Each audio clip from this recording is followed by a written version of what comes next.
Bonjour à tous. Cette vidéo est destinée aux élèves de la troisième année collégiale autour de la leçon équilibre d'un corps solide soumis à deux forces. Alors, à travers cette vidéo, on va corriger l'exercice 14 de la page 108 du manuel Étincelle. Alors, on commence par la lecture attentive de l'exercice. Une balle est immobile sur une table horizontale. Elle est soumise à la force F de table sur objet, c'est-à-dire exercée par la table sur l'objet ou la balle.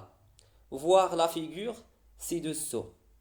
Dans la figure, on a une balle se trouve dans un état où est immobile. Ça veut dire quoi? Ça veut dire au repos.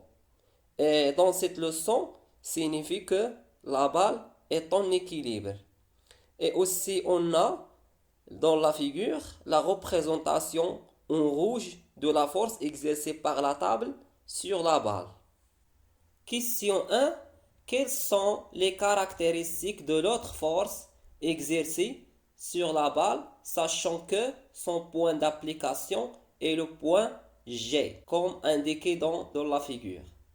Question 2. Dessine ou représentez cette force sur le schéma. On passe maintenant à la correction. La première question, quelles sont les caractéristiques de l'autre force exercée sur la balle, sachant que son point d'application est le point G. Donc, la balle est en équilibre sous l'action de deux forces. La force exercée par la table sur la balle, notée par F de table sur objet, et une autre force exercée par la terre, bien sûr, sur la balle, on la note par P. P de terre sur objet. Et puisque la balle est en équilibre sous l'action de F et de P, alors on peut savoir les caractéristiques de P à partir des caractéristiques de F.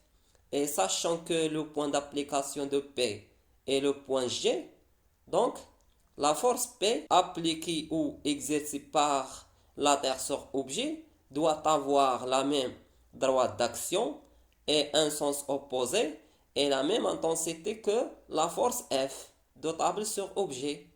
Et finalement, les caractéristiques de P sont le point d'application et le point G, entre parenthèses, centre de gravité de la balle, et la droite d'action et la droite verticale qui est perpendiculaire à la table et passant par G, et le sens est de haut vers le bas. Et l'intensité, c'est la même intensité que F. La question 2, dessine ou représente bien sûr cette force sur le schéma, le même schéma.